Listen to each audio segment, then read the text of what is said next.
Welcome back. Well, the fallout from South Africa's energy crisis has hit hard and wide.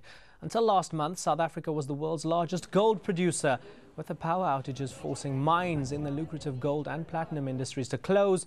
Gold prices have soared, gaining around 10% in value. Again, the regional impact of the power cuts are being felt. South Africa has slashed its exports to neighboring countries while it struggles to keep with energy demand at home. Zimbabwe, Swaziland, Zambia, Botswana and Namibia, including Mozambique as well, are all feeling the crunch. Well, we're still joined by our guests in Cape Town, Ms. Buyelwa Sonjika, in Johannesburg, David Monyai, and also in Cape Town, Jono Busugut. Mr. Busugut, in terms of exporting power, to what extent are the neighbours affected? Well, South Africa has an increase in electricity capacity by 4% per annum, and this is really affecting the supply side of Eskom generation function. South Africa used to export electricity from to countries such as Mozambique, Namibia, etc. And these countries are now feeling the heat because South Africa has to supply enough electricity generating capacity to its own market. And you remember that a couple of weeks ago there were recurrent shortages of electricity in neighboring countries, and this is just the result of the decision that was taken by the South African government. At the same time, you have to acknowledge that South Africa is part of the Southern African power pool, and as a result of this, the electricity sharing agreement between all members, the decision taken by the country to cut electricity to neighboring countries may have I'm afraid, a short to medium effect on these countries and on South Africa as well. David Monyai, will this have political ramifications on a huge scale? Yeah, in certain countries, I think there will be. A country such as Zimbabwe, I mean, heading towards elections, I think it would directly affect ZANU-PF government. But in the long term, I think it's just a question of looking at how the political leadership at SADC level will take this opportunity to think innovatively and get alternative source of energy, as well as get international assistance in terms of expertise to boost the current power supply. David Monyai, we're going to have to thank you in Johannesburg now. We hear that we're going to lose the satellite link up to you. Thank you very much. Our guest in Cape Town, stay with us. Buyelwa Sonjika, precious metal prices went to historic highs because of the mines being affected. As a member of the government, can you guarantee that the mines won't continue to be affected? Well, as we speak, they're back into operation, and they're operating at 80% electricity capacity. We are increasing, we're going to increase that up to 90%, because the 10% power rationing also affects them. They also have to contribute to that.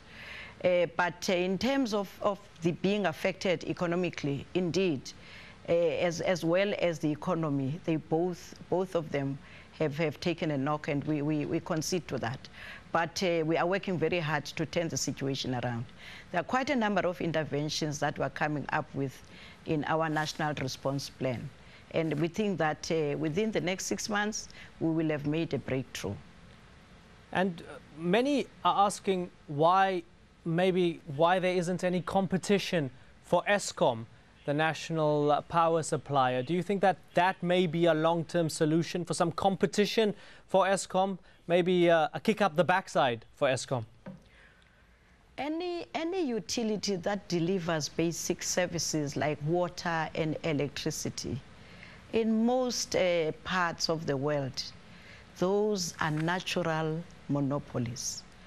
But with us, we are slightly different because we have opened up for the participation of the private sector. We've invited independent power producers at 30%. They must participate at 30%, while Eskom will generate at 70%. We're still waiting for them, They did not have appetite because they don't see capacity generation as lucrative for profit making. So, but we're still working very hard to invite them to come and participate in this area. Jono Busugu, do you think that this current crisis will galvanize the private sector to get involved with regards to energy? I believe that it won't galvanize the private sector because private companies are attracted to long-term return on investment, but very high return on investment because Africa is generally perceived as a risky business place.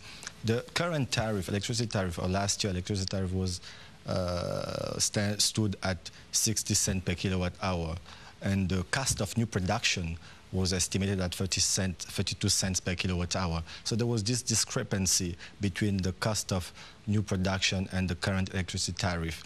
This cost reflectivity of electricity tariff is what has prevented independent power producers to actually enter the market. NERSA last year took a very brave step by increasing the electricity tariff by 14.2%, and whereas ESCOM was actually asking for up to 18–19%.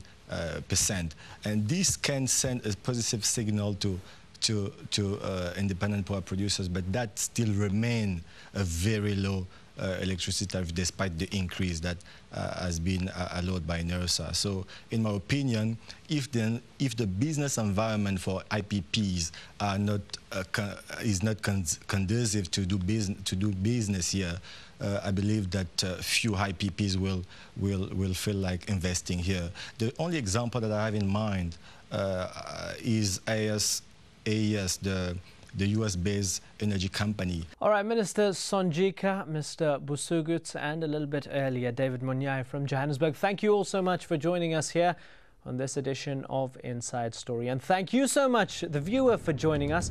We welcome your comments and suggestions. Please email them to us at insidestory@aljazeera.net. Bye-bye for now.